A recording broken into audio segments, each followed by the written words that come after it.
Marley, quel héritage! Il y a 37 ans, s'éteignait une idole du reggae, Bob Marley. Mort trop jeune à l'âge de 36 ans, Bob a tout de même laissé derrière lui bon nombre de musiques cultes prônant la paix et l'amour. Aujourd'hui encore, son héritage perdure et ses fans sont de plus en plus nombreux. Jah Rastafari, Air Night Peace and Love. Aujourd'hui 11 mai, jour du décès de Bob Marley, qui est pour nous le dernier messie. Il est en notre devoir en tant que Rastafariste de commémorer cette date qui est très importante pour nous. Bob Marley était un grand pacificateur, un grand messie qui restera toujours gravé dans les mémoires et pour moi personnellement, c'est un idole et c'est toute une source d'inspiration, de force, d'enthousiasme, de plein de bonnes vibes, quoi. Bob Marley, il chantait, on disait il chantait qu'il était un fou. C'était un fou à Jamaïque là-bas. Et à la fin des comptes, le monde a découvert que tout ce qu'il disait là, c'était la vérité. Le contenu de ce message était très porteur, en ce sens que le contenu parlait beaucoup d'amour, beaucoup de solidarité, surtout de paix et d'amour entre les peuples, les différents peuples. Voilà. Donc quand je prends le morceau le plus marquant chez moi, ça a été Natural Mystic. Natural Mystic qui est très profond, qui est très expressif. Quand on le lit, quand on sait le comprendre.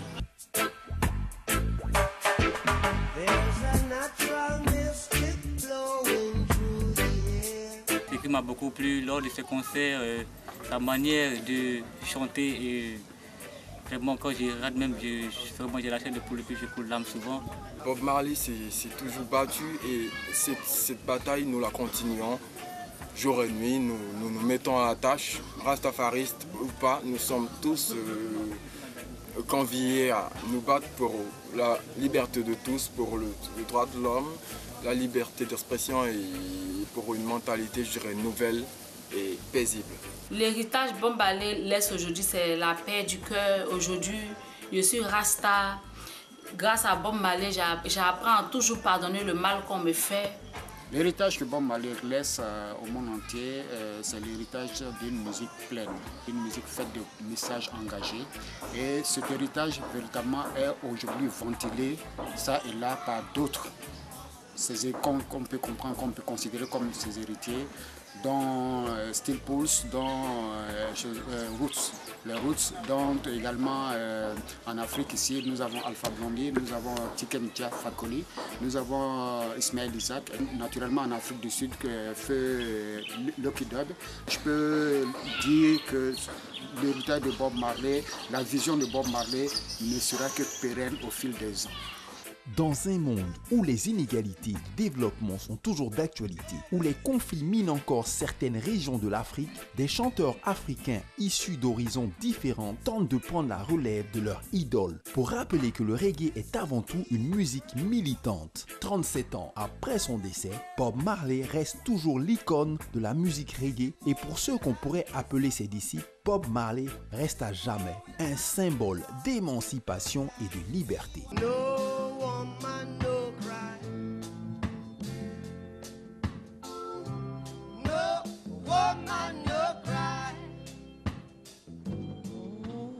Voilà, un grand symbole qui a influencé beaucoup de personnes, notamment nos invités sur ce plateau, Fadal D. C'est grâce à Bob Marley que vous avez décidé de faire de la musique reggae? Je dirais un peu oui, parce qu'on était encore très jeunes quand on était sur les bancs.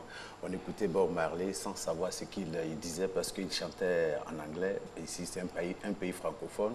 Mais je peux dire, celui-là même qui a fait le type dans ma tête, il s'appelle Alpha Blondy. Parce que quand lui il est arrivé, quelque chose, malheur est bon. Voilà, parce que quand Bob Marley est décédé en 81, Alpha est arrivé dans les années 82. Donc du coup, il a essuyé les larmes de tous les adeptes de la musique reggae en chantant dans nos langues, en français d'abord, en djoula, et c'était nouveau. On ne pensait pas qu'un monsieur, on pouvait faire du reggae dans les langues africaines. Oui. Donc du coup, chacun de nous s'est mis dans le... Ah, donc si lui il peut, c'est que nous aussi on peut. Voilà comment ça, on a commencé. Grâce Julian, le même virus? Exactement. Marley est quelqu'un qui nous a tous influencés à travers ses tests. Mais comme le dit mon ami Fadaldé, évidemment, le père Blondy nous a rehaussé parce qu'on a eu la grâce de s'inspirer auprès de notre père Alpha Blondy et qui a pris toutes ces journées de pouvoir chanter dans nos langues malinguées qui sont de bonnes langues. Et ensuite, là, on a eu le vent en poupe et puis voilà, on a su faire certaines choses. Alors, il y a chaque 11 mai, moi, c'est la question que on parle de Bob Marley, puis après, on oublie ce qu'il a dit, non? Oui. Non, je pense pas qu'on oublie parce que les messages sont véhiculés dans différentes langues. Mais quand on voit l'état du monde, je veux dire, on oublie ce qu'il dit. Ses préceptes, ce qu'il avait dit, ce qu'il avait annoncé, ce qu'il craignait, c'est malheureusement. Non, mais aujourd'hui, non? Il y a le travail de l'artiste et il y a les décisions des gouvernants. Yes. Bob Marley a chanté, il est mort il y a 37 ans, mais avant cela, il a chanté Africa Unite. Est-ce que l'Afrique est unie jusqu'aujourd'hui? Justement, c'est de ça que je parle. Voilà. Ce qu'il a dit, ce qu'il a dénoncé est toujours de mise. Voilà, pour dire que l'artiste, il a toujours une vision. Il a sa vision. On dit même qu'il est en avance un peu sur son temps. Et Bob Marley, pour nous, c'était un prophète parce qu'il disait des choses qui arrivaient. Bob Marley a dit, par exemple, le reggae retrouvera sa terre natale, c'est-à-dire l'Afrique. Et à partir d'Alpha Blondy, Lucky Dube et nous autres, aujourd'hui, il y a assez de faiseurs de reggae. Bon, pour dire que l'artiste, il est toujours en avance sur le temps. Il dit des choses, mais bon, sur le terrain... Est-ce que le reggae a toujours sa sève d'engagement?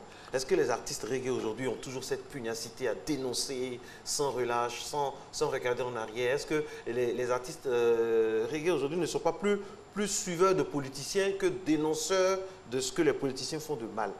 Ras Julian. Bon, exactement, non. Le reggae a sa saveur jusqu'à présent. Le reggae a sa saveur, a sa valeur intrinsèque, ça dépend de chaque individu. C'est-à-dire que l'artiste même qui arrive, ça dépend de sa position, de son éducation, de sa spiritualité en dedans et en dehors. Et donc, si réellement il est dans un angle spirituel vrai, il dira les choses jusqu'au fin fond de son âme. C'est quoi un angle spirituel vrai? Un angle spirituel vrai, c'est quoi? C'est-à-dire savoir le sacerdoce même. C'est-à-dire que être un réel spirituel. Parce que quand tu es un homme spirituellement vrai, tu t'élèves au-dessus de tout ce qui est système matériel, d'endoctrinement. Donc tu peux prendre ta responsabilité d'être un véritable engagé, de dire les choses sans attachement à quiconque, de dire les choses même à un leader, de dire les choses même à celui qui n'est pas un leader. Tu peux prendre sa responsabilité pour pouvoir apporter l'eau de vie pour son peuple. Maintenant, si l'artiste lui-même reggae, qui est aussi faible, mais peut être emporté par les décisions de certains gouvernements. Mais il faut dire que c'est Bob Marley qui a réussi cet exploit depuis. Parce qu'à lui, il arrivait à bouleverser l'ordre social, l'ordre politique, ce qui n'arrive pas encore à faire les reggaeman actuels. Non, les reggaeman actuels, chacun de nous y fait. Alpha fait son chemin. Est-ce qu'on écoute? Tikenga fait son chemin, Fadal fait son chemin, j'arrive et tous les frères font. Mais beaucoup de chanteurs ont dit tellement de choses, mais il appartient à nos décideurs de s'imprégner de pouvoir faire certaines choses. Maintenant, il y a certains décideurs, lorsque peut-être Fadal va dire une vérité, ils ne vont pas vouloir l'accepter, le faire passer. C'est ce qui est le problème aujourd'hui. On dit, ne chante pas d'Africa Unite. On dit, au lieu, si tu fais un test puissant, c'est difficile que vraiment même que des médias même le jouent. Mais maintenant, si on habitue au peuple à recevoir peut-être des musiques très liquides ou bien trop pervers pour pas nous endoctriner, cacher la vérité, mais ça va s'exposer. Sinon, des leaders comme Fadaldé, comme Kajim, d'autres frères, mais le disent quand tu écoutes les tests et tout, des maîtres de Rasgou Debran, c'est des choses qui se disent. Mais est-ce que c'est supporté, est-ce que c'est mis en exergue? C'est ça aujourd'hui. En tout cas, parlons d'engagement. Parlons d'engagement, il faut dire la réalité. Moi, je suis fier d'avoir Fadal sur ce plateau parce que l'engagement, c'est vrai, c'est politique, mais il est avant et surtout social. Notamment dans la prévention des maladies. Il est engagé depuis des années maintenant. Tout le monde sait que c'est quelqu'un qui sensibilise beaucoup la lutte contre le VIH. Est-ce que finalement, c'est pas ce qu'on retient, qu'on garde comme cadeau, ce côté militant là, que Bob Marley a laissé? C'est un peu ça. Mais bon, je vais rebondir rapidement sur l'autre question. Les gens doivent comprendre que être un artiste engagé, ce n'est pas forcément toujours tirer à boulet rouge sur un pouvoir. Parce que Rasta, comme l'a dit, il est mieux placé sur le plateau. Bien placé. Voilà. Rasta veut dire la tête. Rasta veut dire chef. Rasta veut dire leader. Rasta veut dire dirigeant. Et quand Marcus Garvey a fait sa révélation en disant au peuple, retournez, regardez vers l'Afrique, il y a un roi qui sera couronné, roi des rois, et il va délivrer son peuple. Donc le chef qui délivre son peuple, le chef qui soulève son peuple, c'est un Rasta. Voilà, donc quand c'est bon, le Rasta a le devoir de le dire. Et quand c'est pas bon, le Rasta a le devoir d'attirer l'attention du chef. C'est ça un artiste engagé. L'autre engagement qui est beaucoup social, et c'est vrai, il y a très très longtemps je suis dans l'humanitaire. Et aujourd'hui tout le monde le voit, j'ai même été ambassadeur de lutte contre le sida pédiatrique en Côte d'Ivoire ici. Et bon, c'est aussi ça aussi, être engagé. Ben voilà. Vous n'avez pas l'impression de ne pas vous faire entendre? Ben moi je pense que ça va. Moi, je pense que ça va. En tant que Fadal dit déjà, je suis parrain de 18 ONG de lutte contre le sida en Afrique. Ça veut dire que le message que j'ai pas, 18 ONG africains. Voilà, je suis leur parrain. Donc, ça veut dire que le message que je passe, je suis suivi. Je suis même très suivi. Aujourd'hui, il y a une dame qui me suit actuellement dans un pays limitrophe, je ne dirai pas son nom, mais elle est venue vers moi, elle est séropositive. Et son enfant, sa fille est séropositive, elle a 16 ans. Elle ne sait pas comment dire à sa fille qu'elle est séropositive. Et elle est venue me moi pour demander conseil. Ça veut dire que vraiment, les gens suivent ce que j'ai fait. Alors, Ras Julian, vous, votre engagement sur le terrain, concrètement, ça se traduit comment? Qu'est-ce que vous faites au quotidien pour ne pas que la flamme Rasta s'éteigne à votre niveau? Mais raison pour laquelle, en tant qu'humble ambassadeur, je soutiens. Je suis partout pour voir mes frères, mes jeunes frères, pour pouvoir les activer, les encourager, les galvaniser. Et aussi, vous voyez aussi, vous qui êtes homme de médias, pour pouvoir aussi pousser cette musique d'éducation, cette musique qui rehausse la conscience de l'insensé, cette musique qui apporte quiconque à être homme, à être joué, à être réellement boosté pour que l'Afrique, pour que la population prenne conscience de sa vie elle-même, pour qu'elle se prenne elle-même en charge. Donc, humblement, sans me prétendre que ce soit bien ce que j'ai fait, non, j'arrive à activer partout. Voilà. Vous êtes ambassadeur, vous l'avez dit. Ambassadeur des Rastas de l'État de Côte d'Ivoire pour l'Union africaine. J'ai été nommé humblement au Ghana le 17 août 2006 par les différentes organisations internationales Rasta. Et c'est quoi votre cahier de charge? Mon cahier de charge, exactement, mon cahier de charge est de booster la musique reggae, est de booster les Rastas, est de partir voir les autorités pour pouvoir leur expliquer que les Rastas ne sont pas contre eux. Les Rastas sont là pour les charcuter, pour leur dire de faire les choses en ordre pour que le peuple puisse bénéficier. Leur dire que lorsque tu es un leader ou tu es un chef du village, tu es un ambassadeur ou un ministre, sache que tu es un serviteur du peuple. Lorsque tu ne sais pas pour nous faire du snobisme pour ton peuple, c'est d'aider ton peuple à retrouver sa clarté, à vivre mieux dans les meilleures conditions. Telle est ta mission. Fadaldé, est-ce que le rastafarisme, ce n'est pas de l'utopisme? C'est-à-dire, c'est pas utopique. Est-ce qu'on ne court pas derrière le vent des choses qui ne vont jamais exister? Julian et les Rastas, d'abord, eux, ils n'aiment pas le isme. Tout ce qui est isme, ils disent Rastafari. C'est pas de l'utopie. Non, du tout, c'est pas de l'utopie. Est-ce que ça fait réellement avancer les choses? Évidemment. Écoute, mais maintenant, nous, on fait ce qu'on a à faire. Maintenant, si des insensés ne veulent pas avancer, ça s'engage eux. Mais c'est pareil, au temps d'Abraham, ça a été fait. C'est qui les insensés? Les insensés, mais ils savent déjà. Ceux qui ferment leurs oreilles. Ceux qui ferment les oreilles, ceux qui font du snobisme, qui ont entendre le message, qui refusent. Moi, pour aider Julian, je dirais que le Rasta a son message à passer. Voilà, Bob Marley a donné une définition simple du Rasta.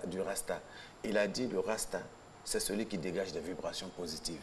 Rastaman vibration, positive vibration. Ça veut dire que nous qui sommes tous ici, nous sommes des Rastas. Et celui qui ne dégage pas des vibrations positives, c'est un sorcier. Il n'est pas Rasta. Et il y a une nuance entre Rasta et reggae. Ben oui, le reggae c'est une culture. D'accord. Le reggae c'est purement une culture. Tout le monde peut faire le reggae. C'est une musique qui voyage sans carte d'identité, sans passeport. Exactement. La preuve en est qu'on peut faire le reggae dans toutes les langues du monde qu'on veut. Mais voilà, d'Odine au Nicaragua, en passant par Grand Laou ou bien Blamadougou.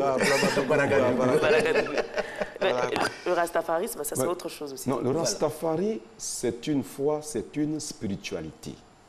Rastafari s'élève même au-dessus même de la religion. C'est très profond. C'est une religion. Bon, une religion d'une part, parce que quand on descend dans le sens étymologique de religare, ça veut dire se relier à quelque chose. Quand on dit religion, ça veut dire se relier à quelque chose, se relier à Dieu. On peut se relier au Satan, il y a des gens qui sont aussi reliés au Satan. Donc, ok, ça c'est l'engagement. Maintenant, on voit que La religion est un ensemble de règles et que les hommes ont mis en place cadres supposés à les aider à vivre. Maintenant, on voit que la religion aussi s'est polluée à cause de l'imperfection des hommes. Donc, Rastafari est plus spirituel. Parce que quand tu es spirituel, tu comprends ton frère musulman, tu comprends ton frère bouddhiste, tu comprends ton frère chrétien et tu comprends l'homme tout court. Vous allez ensemble comme les vagues se font en haute, mais tout doucement dans l'harmonie, viennent s'abattre sur la rive. Rastafari. C'est vrai que dans le monde, quand on parle reggae, on pense tout de suite à Bob Marley, mais ce n'est pas Bob Marley qui a créé ce genre musical-là. Ça existait bien avant. Non. Bob Marley n'est pas le cime des Rastas, mais du reggae. Il y a eu des anciens avant lui, mais la grâce de l'Éternel déjà donne à qui il veut. Bob Marley a été l'un des hommes les plus disciplinés, les plus rigoureux, les plus organisés. J'ai eu la grâce de rencontrer le père, mais notre homme, Yuroy, qui a 77 ans, qui me disait, ici, lors de la Bireggae, ce que Marley a fait, c'est énorme. Est-ce que moi, Yuro, tu vois mes photos sur des t-shirts? Non. Mais Marley, il a travaillé. C'était sa grâce. Autant que nous, on fait des révolutions sans fin, comme ça, dans la brousse, Marley était quelqu'un de studieux, de très organisé. Et c'est ce qui a rayonné sur sa famille. Donc, c'est clair. Marley, on dira, Marley s'est inspiré. Avant Marley, il y avait d'autres musiques qu'on appelait le ska, il y avait le rocksteady. Oui. Et Marley aimait beaucoup la musique. Marley a formé au départ les Wailers avec Piratoche et puis Bernie Wailer. On ne dira pas que Bob Marley a créé le reggae, non, mais Bob Marley fait partie des gens qui ont propulsé le reggae. Oui, oui. Et aujourd'hui, l'un des héritages de Bob Marley, c'est son image. C'est son image. Ça, c'est très, très, très, très important. À part les 11 mai, ceux qui vendent les t-shirts à l'effigie de Bob Marley et qui nourrissent les familles à partir de cela, on ne peut pas compter fini. Vraiment, ça, félicitations à l'artiste. Bob Marley, c'est une marque qui appartient au monde entier. Au monde entier. Voilà. C'est pourquoi on dit Dieu envoie des gens sur terre par rapport à des missions précises. Des centaines de festivals dans le monde. Je ne suis pas chrétien, mais je sais qu'il a vécu 36 ans comme Jesus Christ. Yes, voilà, et ça, c'est très, très important. On ne va pas arriver là-bas, mais quand même. Voilà, toute proportion gardée. Il ne faut pas exagérer non plus. Alors, non, monsieur... je dis qu'il a vécu juste 36 ans. Dieu envoie des gens sur la terre par rapport à des missions bien présentes. Non, pas de comparaison. J'ai dit il a vécu juste 36 ans comme Jésus. Donc Jésus, c'est 33 ans. Ah, 33 ans. Ah, ok, d'accord. Voilà. La même période d'âge. La même période d'âge. Voilà. Revenons sur notre plateau ici pour parler du son. Le son. Quand on écoute le son de l'enregistrement de Bob Marley tout à l'heure, c'était hors antenne, on en parlait, c'était dans les années 60, mais oui. Le son est pur, il est toujours actuel, il n'y avait pas d'ordinateur et l'une des marques distinctives du reggae, c'est ce son pur-là, qu'on ne se lasse jamais d'écouter. Ben, je peux taper ma poitrine pour dire que je fais partie des artistes qui sont revenus avec ces sons. C'est son live. Je suis avec Tikendia. Quand vous écoutez le tout premier album, bon, disons le 3e album de Tikendia qui a donné Magicracy, c'était en live. Et quand vous écoutez le son jusqu'à aujourd'hui, c'est comme si c'était enregistré hier. Et c'est ça, la musique reggae, la chaleur qui est dedans. Il faut que tout soit joué. Les vrais cuivres, la vraie basse, la vraie batterie, les vraies guitares. C'est vrai qu'il y a des ordinateurs aujourd'hui, mais quand vous écoutez Bob Marley, des chansons enregistrées depuis 1977, c'est comme si c'était fait hier. Le son est toujours chaud. Et c'est ce que nous demandons à tous nos collègues artistes. Ouais. Et vous arrivez à les convaincre? Ben oui, c'est vrai qu'aujourd'hui, la musique, c'est dur. Très dur. C'est même très, très, très, très dur. Un studio d'enregistrement, c'est pas moins de 150 000 francs par jour. Alors, si tu fais en live et puis c'est fait pirater par la suite par les gens, c'est très difficile. En tout cas. C'est fait pirater par la suite par les gens, c'est très difficile. Mais quand on aime, c'est notre métier. On fait comment? Alors, messieurs, quelle est la situation du reggae en Côte d'Ivoire? On va mettre les pieds dans le plat. Est-ce que le reggae se porte bien chez nous? Le reggae se porte à merveille chez nous, sans prétention. Le reggae a la matière. Le reggae a ses fils, a ses petits-fils, a ses hommes sûrs qui tiennent et qui tiennent. Maintenant qu'on loue à ce qu'il y ait un assainissement autour de la musique pour que l'industrie musicale puisse réjaillir. C'est ce qu'on demande. Moi, je dis que le reggae se porte super bien en Côte d'Ivoire. La preuve en est que la Côte d'Ivoire est classée deuxième pays mondial en matière de reggae. Et Alpha Blondy, notre leader, est aujourd'hui considéré un peu comme le numéro 1. Parce que tout ce que nous voyions avant, on était petits, on les écoutait, les U-Roy, les Aïjaman. Souvent, quand ils se rencontrent sur le même... Quand ils se rencontrent sur le même plateau, que c'est dans le même festival qu'Alpha Blondy, c'est eux qui passent avant Alpha Blondy. Donc ça, c'est un honneur pour la Côte d'Ivoire. Et vu le nombre de faiseurs de reggae... Moi, ça, c'est un témoignage instinctif. Il y avait un concert d'Alpha Blondy à Toulouse, son intro. Voilà. Mais je me suis dit, mais j'avais envie de taper le monsieur qui était à côté de moi. On lui dit, je suis d'origine ivoirienne. Non, mais l'intro, simplement. Mais voilà. Ils sont en fusion, ils aiment. Je me dis, mais donc nous, on a Alpha Blondy. Voilà. Mais je veux dire, on a notre Marley. Voilà. C'est vrai qu'on a notre Marley. Et nous, Dieu merci, qui est toujours vivant. Et nous tous, on a été à l'école d'Alpha Blondy. Quand j'ai dit nous, tu as Kajim, tu as Ismaël Isaac, tu as Julian, tu as Tiken Fakoli, tu as Jim Kamson, tu as Ahmed Farras. Il y a le nombre de faiseurs de reggae en Côte d'Ivoire, c'est énorme.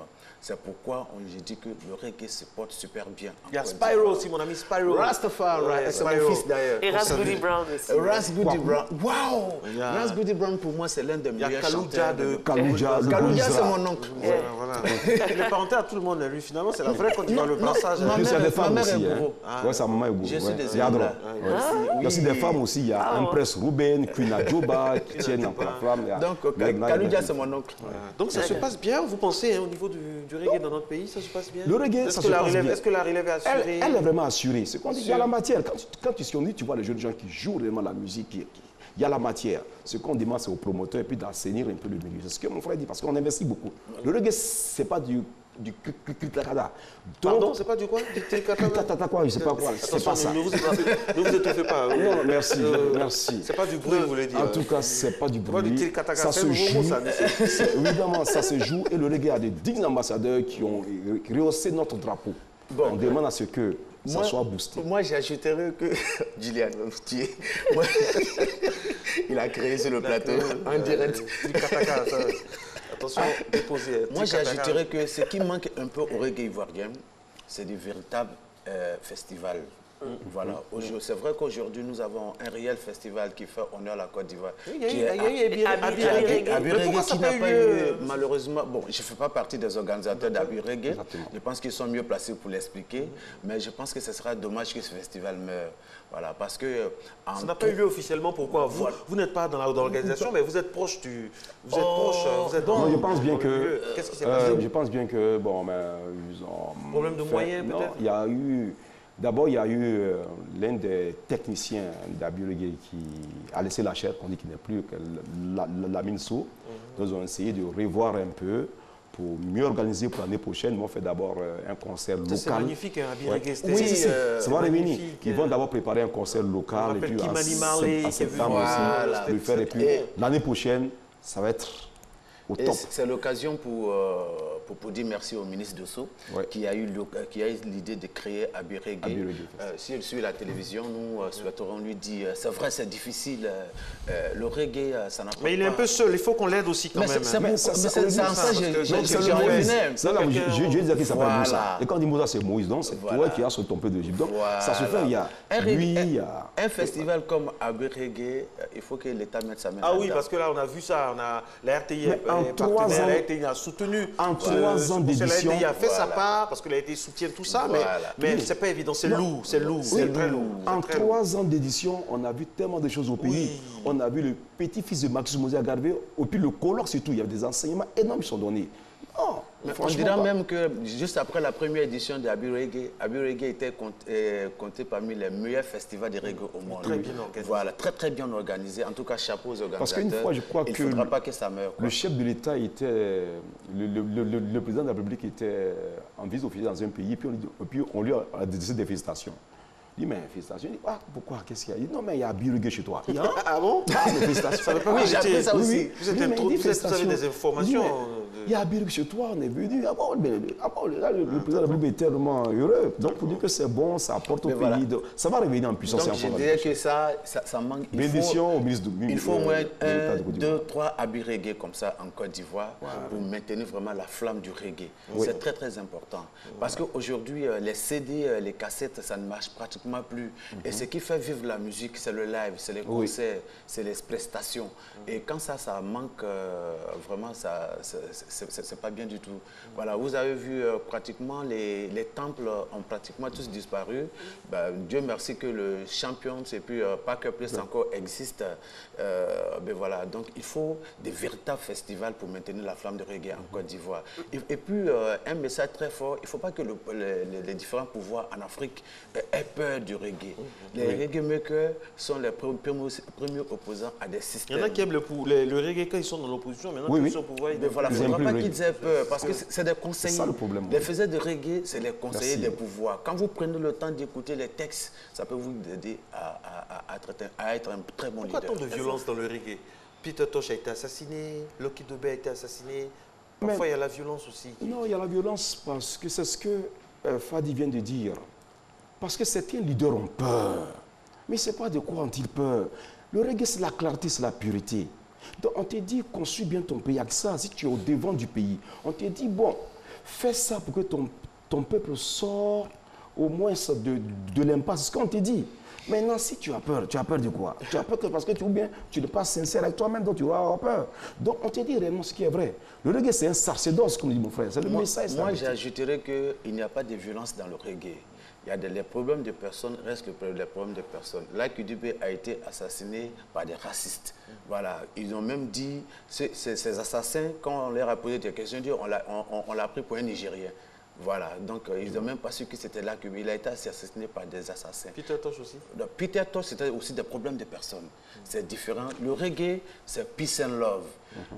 En Jamaïque, il y avait deux grands leaders politiques dont les partisans s'entre-déchiraient dans les rues de Kingston, Mr. Siaga et Mr. Manley. La seule personne qui a réussi à les mettre sur un même podium, mettre dans la main, s'appelle Bob Marley, à travers un concert qu'on appelle Peace Concert.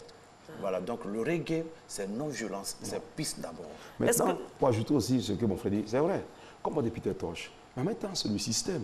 C'est-à-dire quoi? Les gens qui sont contre le système, clairement de la vie, quand on dit, bon, il faut bien faire pour que ton peuple vive dans la paix et la dignité. C'est toi qui reviens encore attaquer ces fils-là, parce que tu dis la vérité. Bah, Peter Tosh est mort parce qu'à cause de sa radio. Parce que même, il y avait, bon, il y a ce que je ne veux pas dire sur le plateau, mais le système était coriace. Et ils ont manipulé des gens pour ne pas l'assassiner. Tu vois, parce qu'il était véridique, il était sincère, il était pur. Est-ce que vous vous retrouvez souvent entre vous, reggae, on se retrouve. Moi, je trouve mon frère, on va d'abord sur la ensemble des solutions. Parce que là, on parlait de festival. On parlait de festival, là, il y a Abi Reggae. Est-ce que vous en parlez afin de créer un autre festival? Vous-même, les artistes, vous êtes là, Fadal D. Vous êtes là, attendez une minute, Juliane. Fadal D, vous êtes un artiste, vous êtes là depuis longtemps, vous avez une bonne base. Quand vous faites les concerts à Outini, c'est oui, comme on dit, même ici, vous ne pouvez pas vous organiser avec les autres.